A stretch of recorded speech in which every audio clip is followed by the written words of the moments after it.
นี่แหละอืมนี่เฮ็ดบ่ได้นี่กันเจอในนี่แหละได้ชำนี้นี่rồi นี่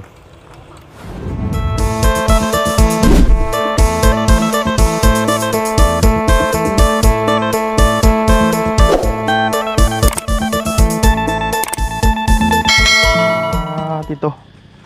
ทำความสะอาดรอได้เด้นี่เนาะเตรียมการเชียนว่าเอาไม้ตอกขอกตาอ่ามาลงเลยนี่พี่น้องเอ้ยเนาะเพราะว่าทางจานลาวเพิ่นกำลังสร้างไม้พี่น้องเอ้ยเนาะเพิ่นสิวางไว้ใส่เด้ไว้จุดใดหรือว่าเอาไว้เฮือนน้องหนาน้อยบ่หรือว่าจังใดพี่น้องเอ้ยเนาะเอาปรับมาทางนี้แดดกำลังส่องหูส่องตาเนาะเมื่อกี้นี่คือฝนสิตกแต่ว่าบ่ตกซ้ำพี่น้องเอ้ยพอดีเฮ็ดให้ร้อนให้เอ้าเนาะเอาก่อนอื่นก็กราบสบายดีและสวัสดีพี่น้องกันเบิดสุขุสุขคนพี่น้องเอ้ยมาเบิ่งทางประตูกับลูกชายพี่น้องเอ้ยกำลังเฮ็ดกันกรุบกรุบกลัวอยู่ปรับสถานที่เนาะทำความสะอาดเพื่อที่ได้เอาไม้เนาะหรือว่าให้มันสะอาดให้มันเป็นให้มันเกลี้ยงมันก้อยพี่น้องเอ้ยเนาะนี่แหละพี่น้องเอ้ย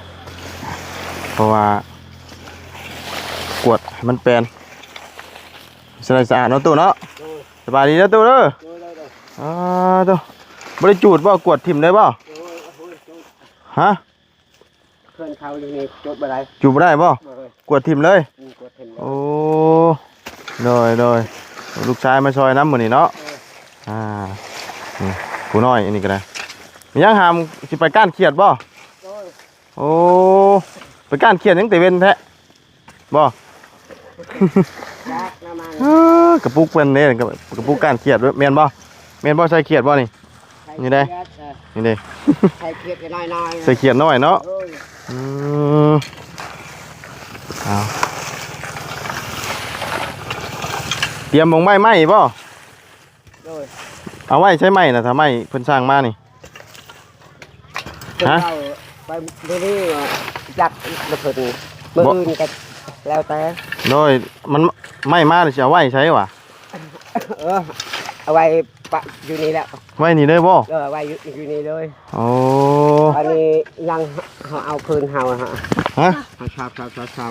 เจ้าจะเอาพื้นมาโดยจะเอาพื้นมาป้าไปพี่บ่ปะอยู่นี่ใช้ใหม่กอดใหม่ห้องไม้ใหม่นั่นใช้ใหม่เลยนี่ใช้แบบนี้โอ้เฮ็ดเป็นหมอนห้องเลยนี่เด้เนาะบัดนี้ทางจานลาวเราสิสั่งไม้มาเนี่ยเจ้าจะมาไว้นี่เลยโดยไว้อยู่นี่เลยไว้เฮาเอาไม้เฮาแต่แบกแต่ให้เฮาเฮ็ดแบบนี้ฮะยัน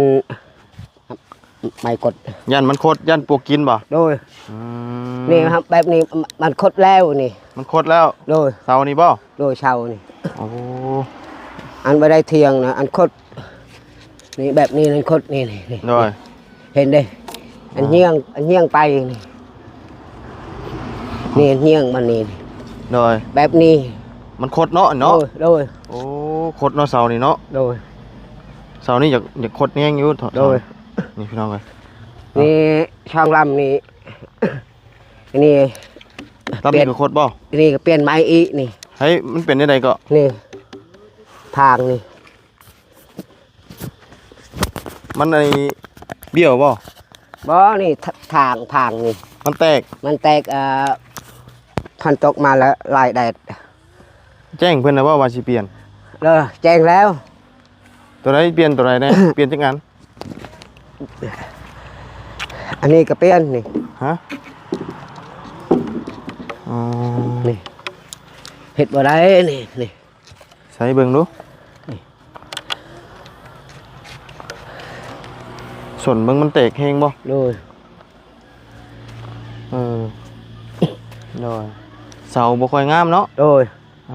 อันนี้นี่แต่ฮอดนี่เนี่ยไปฮอดพุ่นนี่เห็ดบ่ได้นี่โดยนี่เห็ดบ่ได้นี่ฮอตนี่โลดนี่เห็ดบ่ได้มีแต่จะหาลำนี่บอกเพิ่นนะอะไรพอเปลี่ยนได้ก็เปลี่ยนโดย ถ้าเพิ่นมีให้เปลี่ยน ปีนี้เฮาบอกแล้ว บอกแล้วบ่ โดย บอกทางบ่เสียงบ่ โดย อืม เฮาบอกแล้ว โดย มาอื่นกันไม่ฮอตนี่ละกะพอดีกันมาหัวหน้าก็เฮ็ดเฮือนก็ไปอยู่นี่ก็โมว่าไว้เฮ็ดเลย บ่ โดย เฮ็ดเฮือนบ่ โดย อืมนะฮ้อนอ้าวขนาด โดย ไปให้อยู่บ่มื้อนี้ ไป ไปอยู่ เฮาไปเอามัดพื้น เอาพื้นมา เอามาหมดแล้วเฮาปลูกมัน อืม เฮาหมดเดือนนี้ก็เฮายังชัก โดย ชักแล้ว สักเข้า โดย อืมลูกชายบ่ได้ไปเฮ็ดห้องน้ำนำบ่มื้อนี้ มันเมื่อผู้ชายห้องมันไปเมื่อกินข้าวนี่เมื่อยโอ้ยจะไปผู้เดียวเฮาอยู่ก่อน มื้อนี้บ่มื้อนี้เพิ่นไปอยู่แต่ว่ามากินข้าวแล้วบ่ได้ไปเลย ไม่ได้ไปเลย ตอนเช้าเราไปอยู่บ่ ไปตอนเช้า อืม ไปเอาเจ้าอยู่เฮือนเฮาไปผู้เดียวเฮา ได้ เอา 7 มือแล้วบ่ได้ปะกับผู้ชายไป เ เมื่ออื่นจังไป โดยเราไปแล้วก็ไปเป็นผู้ช่วยใช่เนาะ โดย อืม เพิ่นไปแล้วไปซอยน้ำ โดยวันนี้ก็ได้ซอยพออันกวดขี้เหงียวขี้ตองอยู่แถวนี้เนาะ โดย ทำความสะอาดเนาะกะเกียมสถานที่มองสิเอาไม้มาสิมาไว้นี้บัดนี้ต้องตัว นี่เฮาแบกไม้แต่เฮือนเฮาตัดนี่ ตัดนี่เฮาใช้แบบไม้แบบนี้แล้ว ห้องไว้ ห้องไม้แบบดีแล้ว โดย จะให้ใช้ไม้แบบนี้จะเก็บเอา เขาจะชิหนีบแบบหนีบไปเลยบ่ เออ หมอยมันคดนั่นบ่ โดย อืม ก็เจ้าอะไรเนบนี่ มันครบแบบนี้เฮ็ดอะไรนี่เงียงแบบนี้ มันเงียง ตั้งบ่ได้ โดยนั่นแหละ ลายแดด มันไหม้ในพังแต่พันตก แต่ปะอยู่กระดิษ โดย แต่ตัวหนึงแบบนี้ก็มันเบิ่งมันกินนี่ ปวกกิน พวกกิน ปวกมันขึ้น เจ้าอันว่าบ่ได้ห้องบ่ทำอิฐน่ะ แต่เบ็ดเฮาบ่ฮู้จัก อ๋อ นี่ก็พอใช้ห้องเฮา ให้บอกเจ้าว่าหาไม้มาห้องเด้อติ โดยเฮ้ย อ๋อ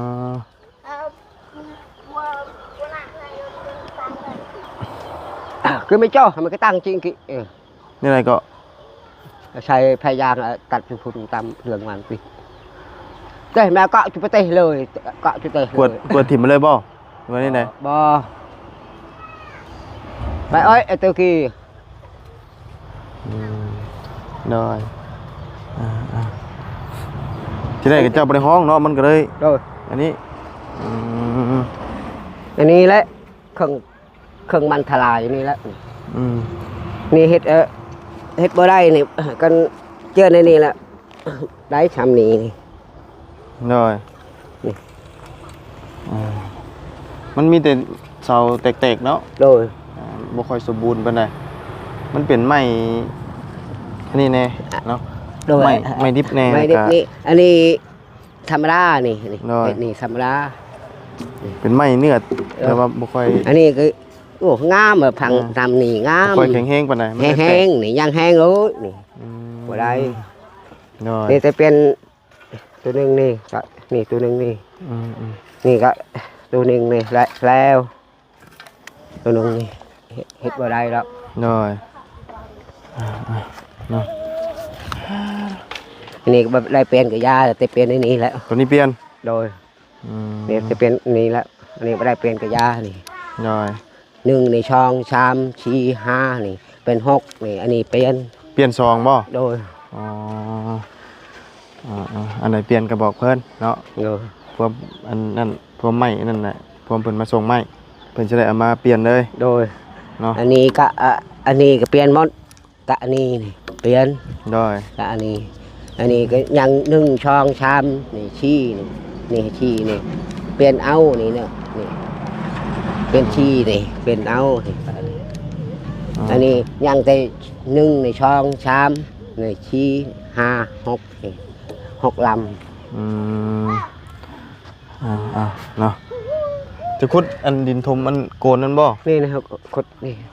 เพราะน้ำมันอังอยู่นี่เนาะ โดย อันนี้ก็แน่นแล้วนี่เนาะ โดย ฝนตกใส่ แน่นบ่ได้นำอยู่บ้านนี้นำอยู่ มองนี่เนาะน้ำอยู่เนาะ โดย อื นี่ ม เปิงนี่นำอยู่ ต้องขุดใส่เบิดนี่ นี่ยังขุดนี่ อ๋อ มื้ออื่นก่อนขุดแต่เช้าเฮ็ด มันจังบ่ฮ้อนแดดเนาะ โดยฮอนได้ มื้อนี้มันฮ้อนแดดแห้ง โด มื้อนี้ ยนี่เอาหมดแต่เด่นนี่เอา โดย พังอยู่พุ่น ชวนเอา เอาชวนเพื่อนพอชัยปัง โดยส่วนใส่พุ่น แต่พันตกเฮือนอยู่กับไปทางนี้เลยน อืมเดี๋ยวบ่ได้จังเฮ็ดคลองระบายตรงนี้ ำระบายทางนี้เลยไป ให้มันไหลลงตามห้องอันมันต้นเด้อนี่เป็นคลองน้ำลงเลยนี่ นำลงเลย อ่า ไปอยู่พุ่น ไหลลุดลงเนาะ เกินไม่ได้เฮ็ดห้องไล่ปัดทุกก็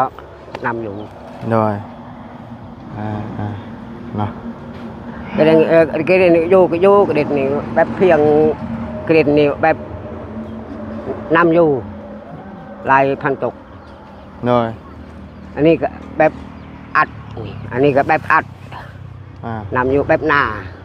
ทางนี้ก็เป็นคันเนาะ โดยเป็นคันอัน ทาง นี้ นี้ ก็เป็น ทาง คัน นี้ก็เป็นคัน โดย มันเลยเป็นน้ำตรงลงอยู่เป็นคือไฮนา โดยอันนี้ก็ปล่อยอีกอันนี้ โดย ปล่อย แล้วมีแต่ได้ตั้งเฮือนตั้งชั้นกับเจ้าจังเห็ดคลองก่อยลง โดย เนาะตอนนี้ยังอันนั้นอยู่มันก็บ่เป็นหยังดอกถ้าเพิ่นตั้งแล้วเฮาจังฮู้ว่าสาขามันตกใส่แล้วเฮาจังก่อยเนาะ โดย มีแต่เอาดินนี่มาถมก่อนช่วงที่ว่ามันเป็นโกนเนาะ โดย มันจะเป็นคุมมองนั่นเนาะ โดย เป็นไทยมองนั่นมันจะเป็นหมุ่งโพดทั้งนี้มันอยากสูงอยู่ นี่ชุกมันนี่นำอะไรอยู่กับตอนฮอเมียนอะไรอยู่บางพุ่นนำอยู่ โดยไปก้านเขียดจังโม่งหำนี่นะฮะไปก้านเขียดกับไผ ไปหาโม ไปหาโมไปก้านอยู่ใช้นี่ กั นะ นคำไปบ่นี่อยู่นาพอชัยนี่ อยู่นี่บ่ นาแคมหวยนี่ โอ้ ไปเบิ่งชวนให้ อยู่ใช้สวนเจ้าน่ะ อยู่พุ่น ไก่บ่ บ่ได้ใกล้ดอก นี่ฮอดชุมนี่ฮอดโหลดนี่ มองไหนน่ะ นี่ชม สี่ไปคือไก่แท้นี่บ่หมองชวนกล้วยนี่บ่เทิงผู้ โดย กุ้งม่วงผู้ เออ โอ้ยบ่ไปแล้วไก่ ไปเบิ่ง บ่ย่างไปเฮือแตกแล้วแต่นี่อันน่ะเฮือแตกเนี่ยฮ้อนซ้ำบ่ไป มันไกลๆนึงใกล้ในของใคร ไปเบิ่ง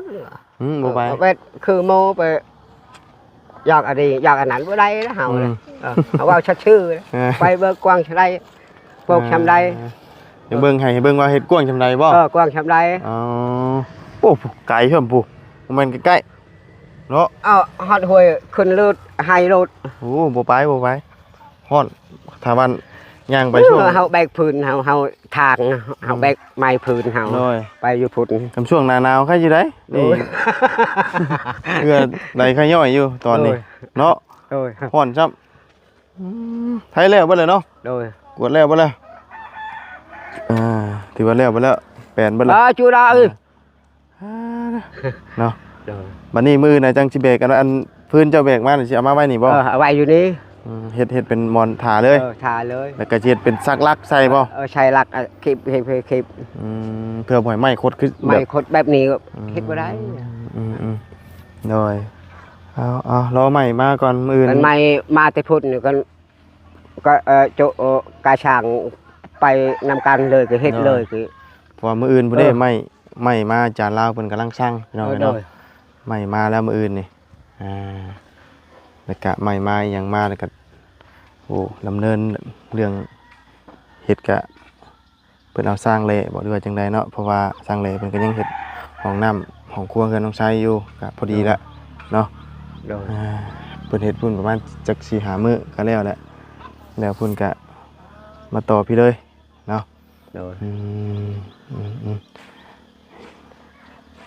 ขนาดมันนี่ก็เราช่างเฮ็ดเฮือนนี่เฮาเอาน้อยเดียวมันช่างเฮ็ดเฮือนนี่ข้าวกินขึ้นกับเจ้าบ่ เขากินบ่ โดย สร้างเพิ่นชากินเอง โดย เนาะ โดย เพราะว่า เรื่องของอยู่ของกินก็คือฮู้นะทางประตูก็บ่มีเนาะ โดยบ่มี ลำพังข้าวน้ำกินยังบ่มีประตูเนาะ โดย อันนี้ก็ชุดขาดอยู่น้ำสร้างเพิ่นเลยจบอยู่นั่นเลย โดย เนาะทางอาจารย์ลาวเพิ่นคุยเรียบร้อยแล้ว โดย เพราะว่าสิถ่ากินน้ำเจ้าก็บ่มีเนาะ โดยเฮาบ่มีเฮายอมแล้วนั่น ยอมเนาะ โดยยอม ม อันนี้ตั้งนี่เอาไม้ตั้งกันเฮ็ดเฮือนนี่โตะไก่ช่างตั้งขึ้นไปเลยแล้วตามเรื่องมันก็แล้วก็ตามเรื่องมัน เอาอย่าเว้าน้อยเดียวนั่น กันเอิ้นอยู่บ้านนี่เฮาเอิ้นบิมาพวกน้องมือใดขึ้นเฮาเอิ้นเพื่อนเฮาได้แล้ว มื้อใดขึ้นเฮือนเห็นบ่ โอ้ย นั่นเลย อันเฮาเว้า คือเจ้านั้นอยากว่าเรื่องการอยู่การกินนี่ทางประตูนี่ยอมเนาะ โดยยอม บ่มี บ่มี เนาะมีแต่ชุดแล้วแต่ทั้งทีมงานเนาะ โดย ถ้ามีอิหยังให้สร้างคนกินก็กินเนาะ โดย ก็คือที่ผ่านมาและก็ซื้อมาฝากมาต้อนอยู่คนละเล็กคนละน้อยแต่ว่าเรื่องข้าวเรื่องหยังก็ให้เพิ่นห่อมาเนาะ ขอมาบ่มี แปลว่าให้เพิ่นหนึ่งมาแต่เฮือนซะเนาะ โดย เรื่องการอยู่การกินก็ไข่มาม่าปลากระป๋องไปนั่นแหละ โดย เนาะเพิ่นอยากกินหยังก็คือสิแล้วอยู่ดอกเนาะ โดย ตามหลักมันก็เรื่องข้าวน้ำนี่มันก็เพิ่นหากินเองเนี่ยปกติถ้าว่าตามหลักอีดีนะเพราะว่าจ้างขาดเลยเด้ โดย อันนี้คือที่ผ่านมากอะแค่น้ำจิตน้ำใจเนาะเอาซื้อมาฝากเล็กๆน้อยๆเอาเนี่ยก็คืออาจารย์ลาเพิ่นน่าจะล้มหรือว่าคุยเรียบร้อยแล้วมั้ง เพิ่นอังกานี่เฮาบ่มีเกี่ยวข้องกับเกี่ยวข้องนี่เฮาบ่มีอาหารกินบ่มีข้าวกินก็บ่มีทับเพ็กก็บ่มีอันนี้คือเฮาวางน้อยเดียวหัวหน้าก็ไก่ช้างเฮ็ดเฮือนนี่ตั้งแล้วชดมันตั้งแล้วชดมัน ชุดยุดชุดน้ำซาง โดยนั่นเฮาได้เฮือนแล้วลิ้นม่วนนี่เฮาเอิ้นชัดชื่ออยู่บ้านนี่อยู่นำกันกินนำกันหมดเท่านี้แล้วน้อย นั่นนั่นแหละในนั้นแหละเนาะ โดย เอาเดี๋ยวเพิ่นดำเนินการเองเพิ่นดอกนะเนาะเจ้าบ่ห่วงก็ได้เพราะว่าทางอาจารย์ลาวเพิ่นอาจจะคุยหรือว่าเคลียร์เรียบร้อยแล้วล่ะเรื่องการอยู่การกินเนาะ โดย กังวลใจแล้วเนาะตู่เนาะ โดยขอบใจ โดยเพราะว่าเฮาก็บ่ได้รับผิดชอบใน โดย ในการอยู่การกินอยู่แล้วเนาะแต่ก็มีแต่พุ่นน่ะทางอาจารย์ลาวเพิ่นเนาะเพิ่นเว้าจังไดก็เพราะว่าทางอาจารย์ลาวเพิ่นดำเนินการเรื่องการสร้างเนาะ บ้านเฮานี่แล้วก็มีของกินมีทิ้งแดงมีเบียร์มีเหล้าเฮาบ่มีเลยเฮ็ดได้กินนี้แต่เอาช่างเฮ็ดเฮือนนี่แต่ตั้งไว้เฮ็ดแล้วเฮาเตะเอานี่เฮือนเฮาแล้วนี่ประเด็นเฮาแล้วเฮาบอกน้องเอาขึ้นนี่แล้วเฮือนเฮาขึ้นลิ้นม่วนนำกันเลยนะนั่นเฮาอกใจบ่มีอันนั้นแหละ อกใจบ่มีอันแนวกินนี่บ่ แนวกินนี่เลยเนาะกะบ่ติแล้วเนาะกะอุกใจแนะเพราะว่าบ่มีแนวอยู่ในกินเนาะไปคือกันนั่นแหละลำพังใส่ปากใส่ท้องตัวเองยังยากเนาะยากบ่มีนี่เฮาเว้าหน่อยเดียวกับเสียงแล้วเฮาเว้าเลยไปซะฮ้อนช่ำบานนี้เนาะมีแต่เพิ่นละเมื่อหาน้ำทาด้วยเจ้ากันเด้อโดยมื้ออื่นพ่อกันใหม่เด้อตู้เด้อโดยสบายดีเนาะมื้อนี้ปะได้เฮ็ดเวียกเฮ็ดงานเลยเด้อโดยเนาะมื้อนี้บ่มีหยังเด้อมื้ออื่นจังว่ากันเนาะเนาะฮ้อนช่ำโอ้เหือไหลขย่อยพี่น้องเนาะเอ้าจังใดก็ดีมุกดีใจมันเล่าพี่น้องเนาะเราก็กล้าเกียมสถานที่เนาะเมียนไม้เมียนตอกแหละแต่พอดีทั้งจานลาเพิ่นกำลังกะเกียมสั่งไม้มาพี่น้องเนาะเบิดหลายล้านอยู่พี่น้องสั่งไม้เนาะเป็นไม้ดีๆทั้งนั้นเลยป้าซาพี่น้องจังใดก็พบเจอกันไหมเนาะมื้อนี้ก็บ่มีหยังมาต้อนฝากไว้ซ้ำมีแต่เอาไว้มื้อหน้าพี่น้องเอ้ยก่อนอื่นก็ขอบคุณแฟนพี่น้องใน FC เด้อที่เข้ามาติดตามนะครับชมคอยให้กำลังใจโดยตลอดมาพี่น้องเนาะสำหรับนี้ไปก่อนพี่น้องฮอนแฮงหลายไปสบายดี